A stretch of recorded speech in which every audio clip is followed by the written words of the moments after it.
Hello everyone, फिर से आपका स्वागत है मेघास हिंदी एकेडमी में। आज यहाँ पर हम देखेंगे एनसीईआरटी सिलेबस क्लास 6 पाठ लोकगीत पाठ 14 लोकगीत। आज यहाँ पर करेंगे हम इस पाठ का वाचन, साथ ही साथ देखेंगे प्रश्नोत्तर और अतिरिक्त प्रश्नोत्तर। तो चलिए शुरू करेंगे आज का वीडियो, अर्थात पाठ 14 लोकगीत। लोकगीत अपनी लोच, ताजगी और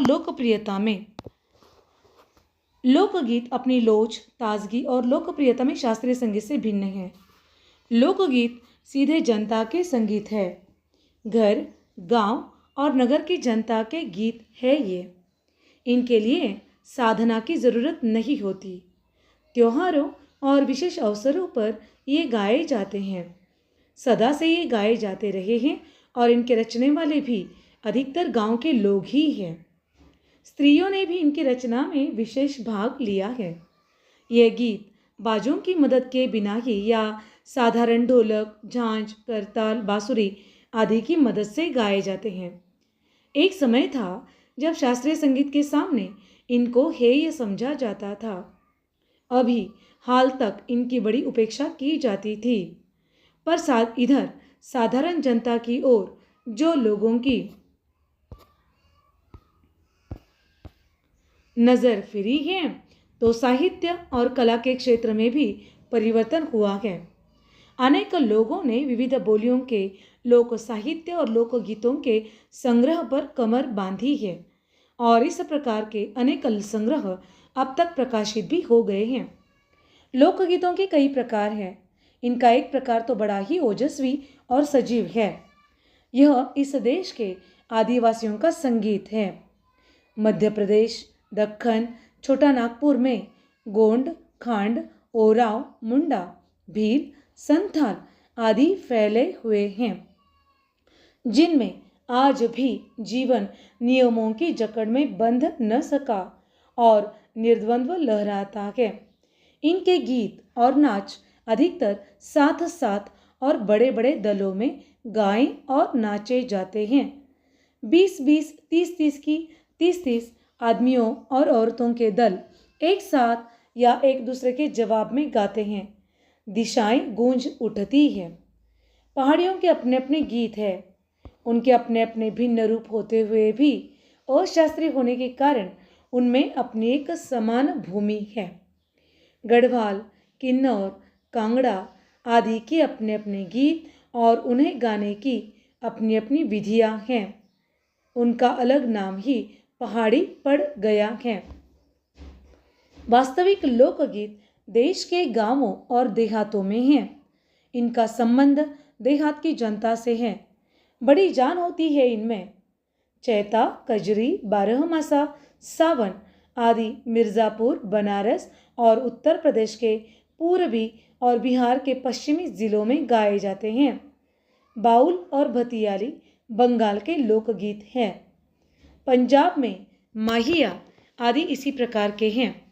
हीर रांझा, सोहनी महिवाल संबंधी गीत पंजाबी में और ढोला मारू आदि के गीत राजस्थानी में बड़े चाव से गाए जाते हैं।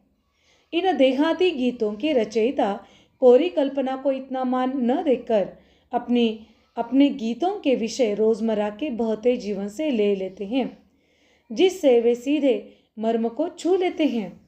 उनके राग भी साधारणतः पीलू, सारंग, दुर्गा, सावन, सोरठ आदि है।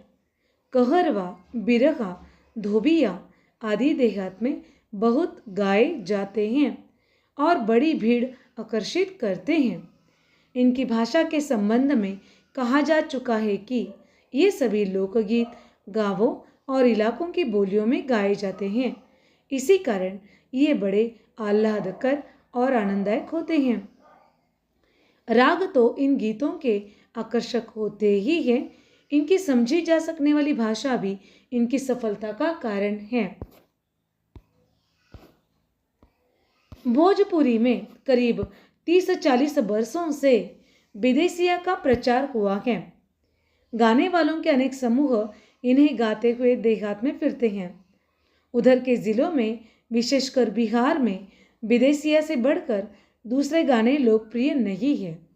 इन गीतों में अधिकतर रसिक प्रियों और प्रियाओं की बात रहती है, परदेसी प्रेमी की, और इनसे करुणा और विरह का रस बरसता है।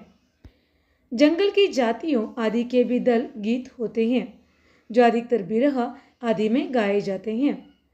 पुरुष एक ओर, स्त्रियां एक ओर और स्त्रियां दूसरी ओर एक दूसरे के जवाब के रूप में दल बांधकर गाते हैं और दिशाएं गूंजा देते हैं।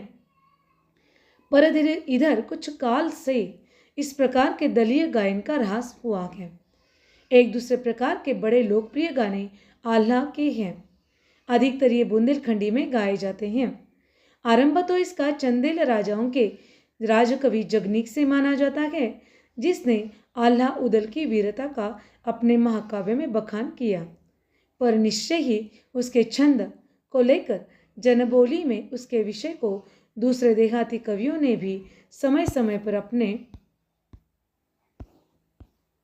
गीतों में उतारा, और ये गीत हमारे गांव में आज भी बहुत प्रेम से गाए जाते हैं। इन्हें गाने वाले गांव-गांव ढोलक लिए गाते फिरते हैं। इसी की सीमा पर उन गीतों का भी स्थान है जिन्हें नट रस्सियों पर खेल करते हुए गाते हैं। अधिकतर ये गद्य पद्यात्मक है और इनके अपने बोल हैं। अनंत संख्या अपने देश में स्त्रियों के गीतों की ही है तो ये गीत भी लोकगीत ही, पर अधिकतर इन्हें औरतें भी गाती हैं। इन्हें सिरजती भी अधिकतर वही है। वैसे मर्द रचने वालों या गाने वालों की भी कमी नहीं है, पर इन गीतों का संबंध विशेषता स्त्रियों से है।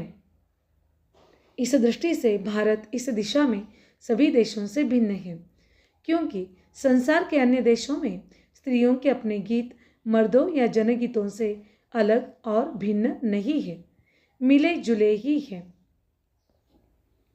त्योहार पर नदियों में नहाते समय के, नहाने जाते हुए राह के, विवाह के, मटकोड़ जोनार के, संबंधियों के लिए प्रेमयुक्त गाली के, जन्म आदि सभी अवसरों के अलग अलग गीत है जो स्त्रियां गाती है। इन अवसरों पर कुछ आज से ही नहीं, बड़े प्राचीन काल से वे गाती रही हैं। महाकवि कालिदास ने भी आदि ने भी अपने ग्रंथों में उनके गीतों का हवाला दिया है। सोहर, बानी, सेहरा आदि उनके अनंत गानों में से कुछ है। वैसे तो 12 मासे पुरुषों के साथ नारियां भी गाती हैं। एक विशेष बात यह है कि नारियों के गाने साधारणतः अकेले नहीं गाए जाते, दल बांधकर गाए जाते हैं। अनेक कंठ एक साथ फूटते हैं, यद्यपि अधिकतर उनमें मेल नहीं होता। फिर भी त्योहारों और शुभ अवसरों पर वे भले बहुत ही भले लगते हैं। गांवों और नगरों में गायिकाएं भी होती है, जो विवाह, जन्म आदि के अवसरों पर गाने के लिए बुला ली जाती है। सभी ऋतुओं में स्त्रियां उल्लासित होकर दल बांधकर गाती है, पर होली, बरसात की कजरी आदि तो उनकी अपनी चीज है, जो सुनते ही बनती है। पूरब की बोलियों में अधिकतर मैथिल कोकिल विद्यापति के गीत गाए जाते हैं, पर सारे देश के कश्मीर से कन्याकुमारी, केरल तक और काठियावाड़, गुजरात, राजस्थान से उड़ीसा, आंध्र तक अपने अपने विद्यापति भी हैं। स्त्रियां ढोलक की मदद से गाती हैं। अधिकतर उनके गाने के साथ नाच का भी पुट होता है। गुजरात का एक प्रकार का दलीय गायन गरबा है, जिसे विशेष विधि से घेरे में घूम घूम कर औरतें गाती हैं। साथ ही लकड़ियां भी बजाती जाती है, जो बाजे का काम करती है। इसमें नाच गान साथ चलते हैं। वस्तुतः यह नाच ही है। सभी प्रांतों में यह लोकप्रिय हो चला है। इसी प्रकार होली के अवसर पर ब्रज में रसिया चलता है, जिसे दल के लोग गाते हैं, स्त्रियां विशेष तौर पर। गांव के गीतों के वास्तव में अनंत प्रकार है। जीवन जहाँ इटला इटला कर लहराता है, वहाँ भला आनंद के स्रोतों की कमी हो सकती है?